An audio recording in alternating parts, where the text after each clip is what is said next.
Today, boys and girls, you're going to be creating a quilt square of your very own. But first, let's take a look at an example of a quilt created by Canadian artist Libs Elliott.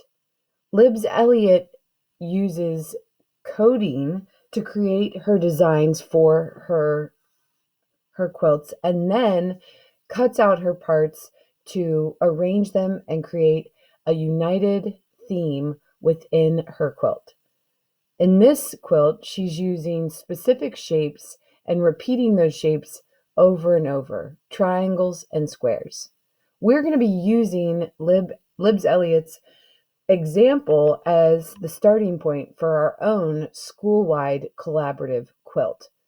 Each student is going to create a quilt square of their very own, and then they're going to be assembled together to create one large united quilt. So first thing, let's go ahead and take a look at the materials you're going to be using today. In front of you, you should have one piece of transparency or laminate sleeve. You should have 3 squares of the transparency material, red, yellow, and pink. You should have 1 black square of construction paper and 1 Post-it note. It's probably either blue or orange, but it's sticky on one side. And you're going to go ahead and use the pencil at your spot and write your name on the Post-it. Then put your pencil away. You don't need it anymore. And you're going to set the Post-it off to the side. We'll be using that at the end of the project to make sure that everyone's work is labeled. All right, so the first thing we're going to go ahead and do is follow some steps together to create the pieces we'll be using for our quilt square. So step 1 is to decide what you want to do with this first black piece of construction paper. So before you do anything, I want you to consider our 2 shapes that we're going to be using throughout this project, squares and triangles. So on this first piece of paper, you get to choose your own adventure and decide, do you want to cut this into 4 squares or 4 triangles?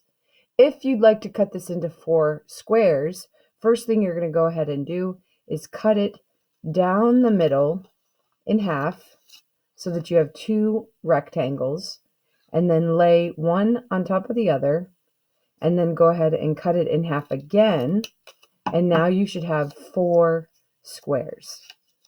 Now, if you'd like to create triangles instead of squares, then you're going to go ahead and turn your square so it looks like a diamond, and you're going to cut from one corner diagonally across to the other corner. So I'm going to go ahead and cut this in half, and then I'm going to lay the 2 triangles on top of each other and go ahead and cut it in half again. All right, so this is probably a good spot to pause the video and allow students time to cut their black square into either 4 squares or 4 triangles. There should be no spare parts on this, so really try and do it neatly. Every piece is going to be used. So again, 4 squares or 4 triangles. And this, go ahead and pause the video and allow students time to cut those. Once you've decided what shape you'd like to cut, triangles or squares, out of your black sheet, you're going to go ahead and set those over to the side, and we'll be using those in a moment. So second step, we're going to take a look at our transparency pieces, and you should have a red, a yellow, and a pink. And I want you to go ahead and decide which one of these would you like to use first. You don't have to use the same color as me, but you will use all 3 of them. All right, so the first step that I'm going to go ahead and do is I'm going to take my first square, and I'm going to kind of fan my fingers out and lay the transparency on my fingers, and that kind of helps me stabilize it to cut it. It is very flimsy, and so don't get discouraged. Just take your time and cut it really gently. You're going to go ahead and cut that into 2 rectangles. And then once you have those rectangles cut, you're going to lay one on top of the other and go ahead and cut it in half again. And now I have 4 squares. All right. This again would be a good spot to pause the video and allow students time to cut their 4 squares. Step 3 is to pick your second transparency. So you're going to go ahead and pick from the 2 that you have left. This time, instead of cutting squares, I'm going to go ahead and turn my transparency, and I'm going to lay out my fingers like I did on the first one and kind of lay it across my fingers. And then I'm going to take my scissors and cut diagonally from one corner of the transparency to another.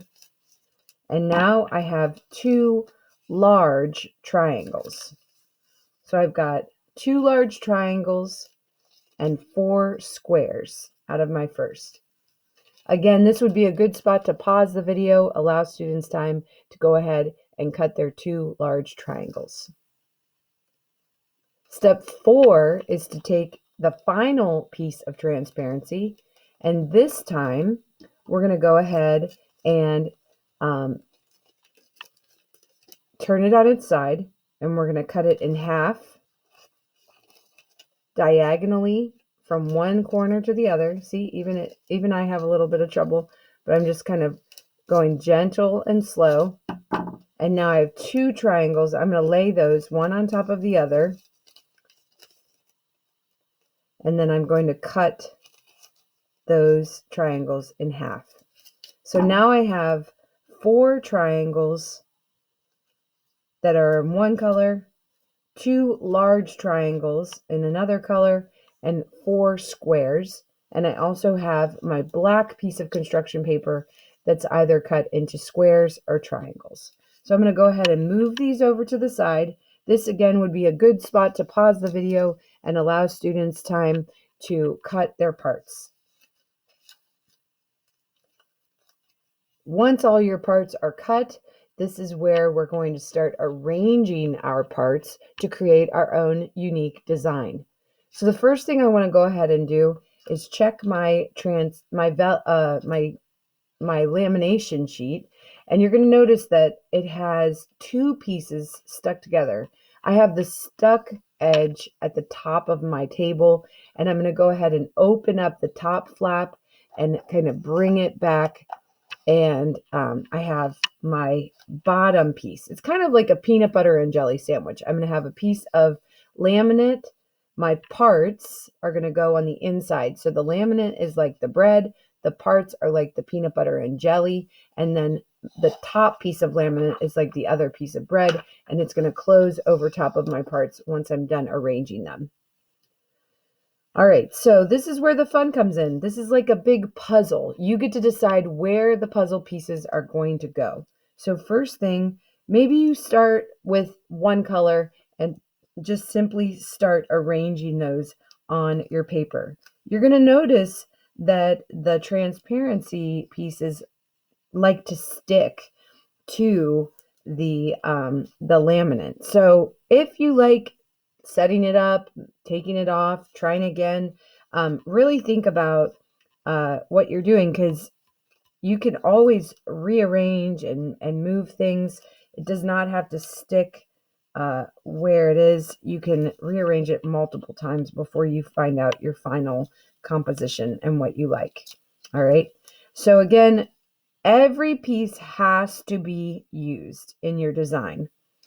That's the first parameter. Secondly, you need to keep your parts within the white square of your paper. So I can't put it in like half in, half off. So I want to make sure every piece is being used for my square. All right, so I'm going to go ahead and lay that down. Last thing I have are my black squares. All right, so I'm going to go ahead and lay these on.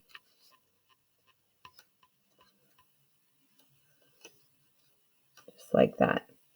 All right, now if I'm happy with my design, I'm going to go ahead and close the top piece of the laminate.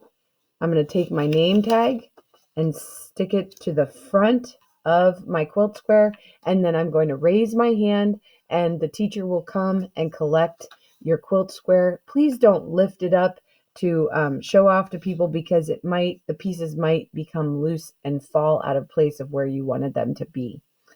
All right, I can't wait to see what you come up with your squares, and I look forward to seeing what you have done when I get back. I'll talk to you later. Have a great day. Bye-bye.